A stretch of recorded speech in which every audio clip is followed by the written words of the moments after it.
तो summer slam के main event में रोमन रेंज और सेथ रॉलिंस ने जो डीन एम्ब्रोस को शील्ड के स्टाइल में ट्रिब्यूट दिया, उसके बाद हर फैन के ज़हन में एक क्वेश्चन जरूर था कि भाई क्या कभी भी डीन एम्ब्रोस डब्ल्यूडब्ल्यूई में वापस आएंगे?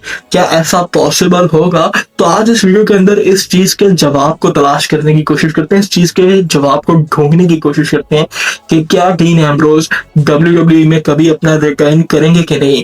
अब रेसलिंग जो है वो शुरू से एक ऐसा बिजनेस रही है जिसमें नेवर से नेवर वाला एलिमेंट हमेशा से रहा है, चाहे वो कोई भी सुपरस्टार हो, चाहे उसके कितने भी मसले हो, लेकिन नेवर से नेवर एलिमेंट हमेशा अपने आप को प्रूव करता है। इसकी बेस्ट एग्जांपल अंडरटेकर है, जो कितनी दफा अपने आप को रिटायर कर चुके और फिर वापस आए क्योंकि उन्हें लगता था कि वो अभी भी बेहतर मैचेस डिलीवर कर सकते हैं और उन्होंने किए भी। सेम ब्रॉक लेसनर के बारे में कहा जा सकता है। अगर कंट्रोवर्शियल बात की जाए तो सीएम पंक का डब्ल्यूडब्ल्यू से जाना एक बहुत बड़ी कंट्रोवर्सी थी। कितने अरसे तक, कितने सालों तक फैंस सीएम पंक के नारे लगाते रहे और भाई सीएम पंक ने भी एक ही बात की कि वो नेवर एवर डब्ल्यूडब्ल्यू में कभी नहीं आएंगे। और आज देखो सीएम पंक डब्ल्यूडब्ल्यू में आए भी, वर्ल्ड हेवीवेट चैंपियनशिप भी 2 दफा जीते, रेसलमेनिया को भी 2 दफा मैन इवेंट किया और अब इस टाइम पे CM Punk WWE undisputed champion है। मतलब वो सुपरस्टार जो डब्ल्यूडब्ल्यूई में जो आना का सवाल एक तरह से पैदा नहीं होता। मतलब अगर लिस्ट लिखी जाती कि कौन सा सुपरस्टार डब्ल्यूडब्ल्यूई में कभी नहीं आएगा तो शायद उसमें सबसे पहला नाम सीएम पंक का आता। और आज जो है सीएम पंक चैंपियन है। तो उसी तरह डीन एम्ब्रोस के ऊपर भी ये क्वेश्चन मार्क होता है कि क्या डीन एम्ब्रोस जो है वो जिस तरह उनको एग्जिट करवाया गया था डब्ल्यूडब्ल्यूई से, क्या वो वापस कभी भी डब्ल्यूडब्ल्यूई के अंदर आएंगे या नहीं। अब देखो डीन एम्ब्रोस का मेन मसला ना तो डब्ल्यूडब्ल्यूई के शेड्यूल के साथ था, ना डब्ल्यूडब्ल्यूई की पेमेंट्स के साथ था। उनका मेन मसला था स्टोरी टेलिंग के साथ, उनका मेन मसला था मैचेस के साथ, उनका मेन मसला था प्रोमो सेगमेंट्स के साथ। डीन एम्ब्रोस का ये कहना था कि उनके मुताबिक भाई मैचेस जो हैं उनको हार्डकोर रेसलिंग शुरू से पसंद है और वो चीज उन्होंने एडब्ल्यू में प्रूव भी की है और वो उसी तरह के मैचेस को डब्ल्यूडब्ल्यूई में भी रेसल करना चाहते थे।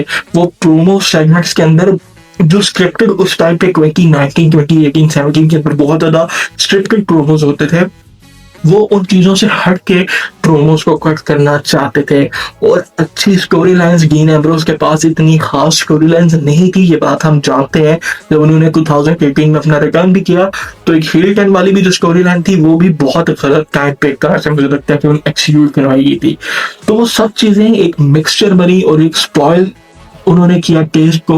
और डीन एम्ब्रोस क्योंकि डब्ल्यूडब्ल्यूई में उस टाइम पर उनके लिए पेमेंट्स का कोई इशू नहीं था, मतलब उनको मल्टी मिलियन कॉन्ट्रैक्ट जो है वो दिया जा रहा था, लेकिन उन्होंने रिफ्यूज किया और उनका कहना था कि मुझे मल्टी मिलियन कॉन्ट्रैक्ट जो है मैंने वो रिफ्यूज करते हुए दुख नहीं हुआ, लेकिन मुझे अफसोस था कि ये लोग मुझे एक अच्छी स्टोरी लाइन नहीं दे रहे। और ये रियलिटी भी थी।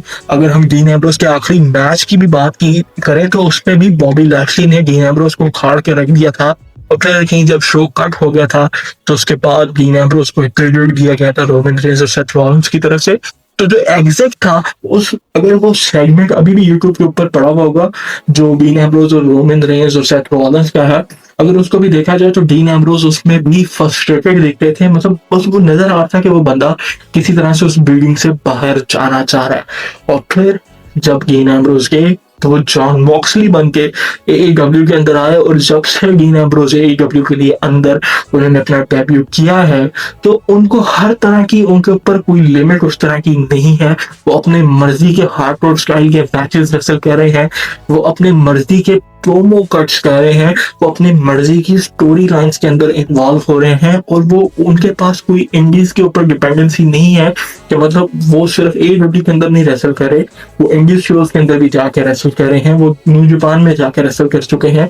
तो ये सारी जो थी एडब्ल्यू की वजह से डीन एम्ब्रोस को ये सारी मतलब सहूलत कहूं या मैं इसको फ्रीडम कहूं तो ये डीन एम्ब्रोस को मिला और ये चीज डब्ल्यूडब्ल्यूई में डीन एम्ब्रोस को नहीं मिल रही थी।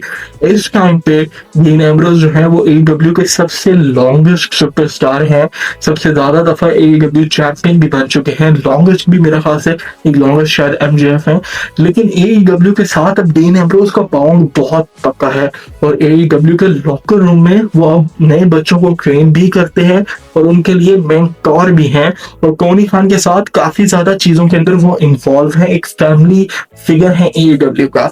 जब इन सब चीजों को देखा जाता है तो ये बात बिल्कुल माइंड में आती है कि डीन एम्ब्रोस का WWE में आना वाकई में बहुत मुश्किल है, क्योंकि अभी भी WWE की स्टोरी लाइन्स बाज़ दफा बहुत बेतुकी हो जाती हैं। अगर हम एग्जाम्पल के तौर पे अगर हम रोमन रेंस, सेथ रॉलिंस या फिर अभी रिसेंटली ओबा फामी को निकाल दें, कितने लोग WWE रोज शौक से देखेंगे, वो भी सुबह 5 बजे उठ के? मुझे नहीं लगता। तो ये एक चीज है जो अफेक्ट करेगी डीन एम्ब्रोस के रिटर्न को। लेकिन अगेन, नेवर से नेवर, अगर डीन एम्ब्रोस वापस आ सकते हैं तो इसका बेस्ट पॉसिबल टाइम जो है वो नेक्स्ट ईयर होने वाला है 2027, क्योंकि नेक्स्ट ईयर के एंड में डीन एम्ब्रोस का AEW के साथ कॉन्ट्रैक्ट एंड हो जाएगा। और इतना मैं जानता हूँ कि उस टाइम पे AEW जो है वो तो डीन एम्ब्रोस को साथ रखेगी, अच्छी ऑफर देके रखने की कोशिश तो करेगी, लेकिन वहीं WWE जो है वो भी अप्रोच करेगी।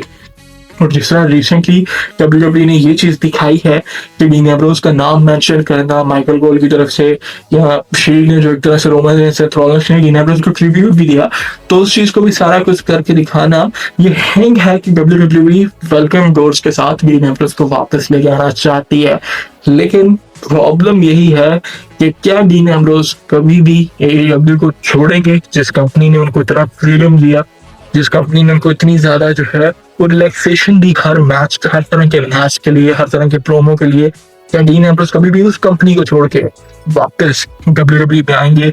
ये एक क्वेश्चन मार्क ही रहेगा। प्रोबेबली हमें 1 साल और वेट करना है और ये चीजें काफी हद तक और क्लियर हो जाएंगी कि क्या डीन एम्ब्रोस WWE में वापस आएंगे और हमें शील्ड का आइकॉनिक रियूनियन देखने को मिलेगा कि नहीं। क्योंकि इमेजिन करो, हमारे चाइल्डहुड का सिर्फ एक ही ग्रुप अभी है WWE में, और वो है शील्ड का, मतलब 2 हाफ शील्ड के रोमन रेंस और सेथ रॉलिंस के WWE में है। ब्रे वाइट के ग्रुप का, वाइट फैमिली का रियूनियन नहीं हो सकता, न्यू डे रियूनियन नहीं हो सकता, क्योंकि बिगी रिटायर हो चुके हैं नेक इंजरी के बाद से। तो सिर्फ एक शील्ड एक ऐसा ग्रुप है जो फिजिकली हेल्दी भी है और रियूनियन कर भी सकता है। तो लेट्स होप कि रियूनियन हमें देखने को मिले। बहरहाल आप लोग डीन एम्ब्रोस को WWE में दोबारा देखना चाहेंगे कि नहीं, मुझे कमेंट बॉक्स में जरूर बताइएगा। मिलते हैं अगली वीडियो में, तब तक के लिए गुड बाय।